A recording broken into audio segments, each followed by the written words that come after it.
आज वो समय है कि हर जीव स्वार्थ के लिए प्रीत कर रहा है। आज एक बात बोलूं, घर में ये कलेश कहां से हो गए? क्योंकि आज हम तुम केवल स्वार्थ के लिए जी रहे हैं। आज मेरे भाई ने, मेरे सगे ने, मेरे संबंधी ने हमको सहायता कर दी तो वो बहुत अच्छा है। यदि बेचारे कोई कारणवश आपकी मदद नहीं कर पाया तो उसी समय उससे बोलना चलना सब कुछ बंद कर दिया जाता है। तो इसमें आप उसको गलत नहीं समझिएगा मेरे प्यारे,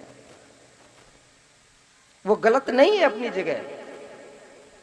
जिस दिन वो स्वार्थ का कीड़ा आपके दिमाग से निकल जाएगा, उसको आप मार दोगे ना, उस दिन रिश्ते पहले की तरह मजबूत बन जाएंगे। पहले घर कच्चे हुआ करते थे लेकिन रिश्ते पक्के हुआ करते थे। आज घर पक्के हो गए लेकिन रिश्ते बिल्कुल कच्चे हो गए मेरे प्यारे।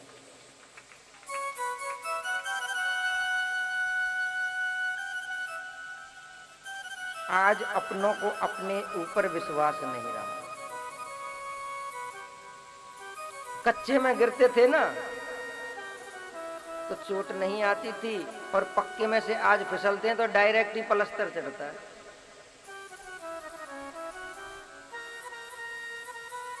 तो ये समझ लो कि कृष्ण को समझना इतना आसान नहीं, और जो कृष्ण को समझ गया उसको मुक्ति होने से कोई रोक ही नहीं सकता मेरे प्यारे।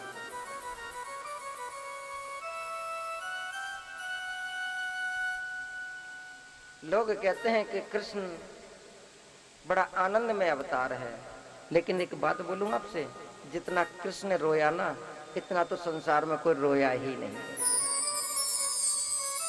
कभी भक्तों के लिए, कभी माता पिता के लिए, कभी संसार के लिए, कभी धर्म की स्थापना के लिए। अरे उस कृष्ण ने क्या नहीं सहा मेरे प्यारे। एक बात बोलूं, जब ये लीला समाप्त करके भगवान स्वधाम पधारे, आखिरी मुलाकात राधा रानी की और कृष्ण भगवान की वहां पर गोलोक धाम में हुई। गोलोक धाम में जब उनकी मुलाकात हुई तो राधा रानी ने कहा, और द्वारकाधीश कैसे हो, ठीक हो?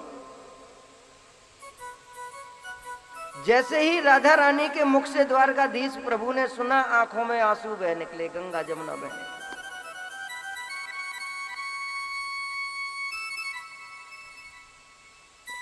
राधे, आज कुछ समझ नहीं आई मेरी बात।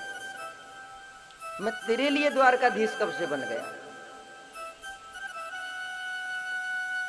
अरे तू तो मुझको कान्हा कहती थी, तेरे लिए तो मैं कन्हैया था। आज तूने द्वारकाधीश कैसे कह दिया? कि गलत नहीं कहा, बिल्कुल ठीक कहा। अरे द्वारकाधीश, आप तो द्वारका जाकर के बहुत बदल गए। कैसे बदल गया बता ना। कि यदि आप मेरे कन्हैया होते तो सुदामा तुम्हारे द्वारे पर नहीं जाता, तुम सुदामा के द्वारे पर जाते।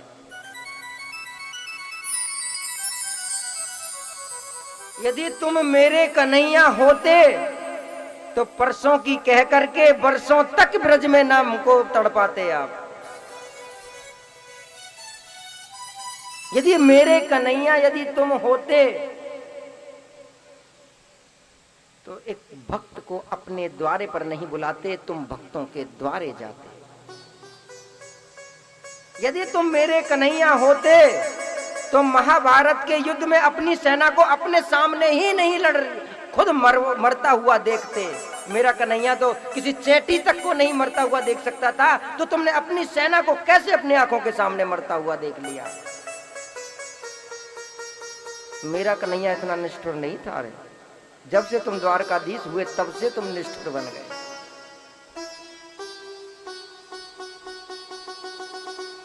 ऐसी बात नहीं है कि मेरे प्यारे, मेरे कन्हैया के पास इन बातों का जवाब नहीं था।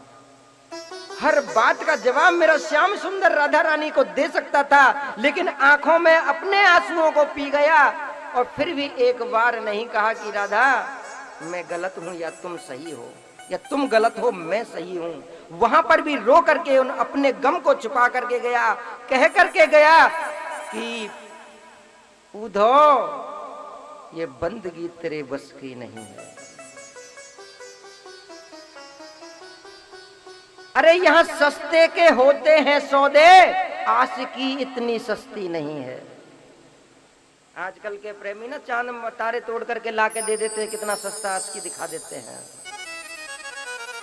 अरे प्रेम करना तो मेरे कन्हैया से करके सीखो। रहे उन बातों का जवाब तो हम दे सकते हैं, साधारण व्यक्ति दे देगा कि कृष्ण ने वादा किया था सुदामा ने, और यदि सुदामा के घर में यदि कृष्ण द्वारकाधीश आ जाते तो वहां पर उस सुदामा ही झूठा कहलाता, और भक्त को वो कभी अपना झूठा नहीं होने देते। मेरे प्यारे,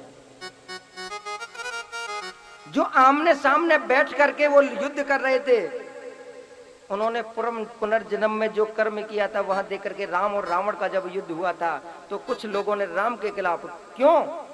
वह जानते थे कि इनको यदि मैं अपनी तरफ सेना को रखता हूं तो ये मेरी तरफ लड़ेंगे, और मेरी तरफ लड़ेंगे तो मेरी तरफ पीठ रहेगी, और सामने वाले की तरफ लड़ेंगे, दुश्मन की तरफ लड़ेंगे तो मेरा चेहरा इनकी आंखों के सामने होगा, और 24 घंटा जब मेरा आंखें बंद करते हुए मेरे चेहरे को देखेंगे तो ये श्री मेरे धाम को ही सीधे आएंगे, इनको कहीं जाना नहीं पड़ेगा, इनकी तरफ मेरी पीठ नहीं होगी।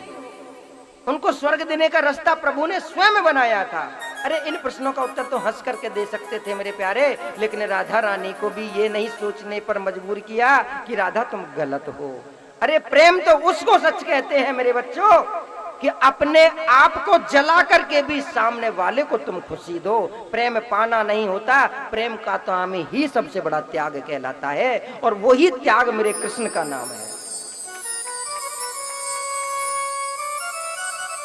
तभी कहते हैं कि कृष्ण को समझना हर किसी के बस की बात नहीं, और कृष्ण को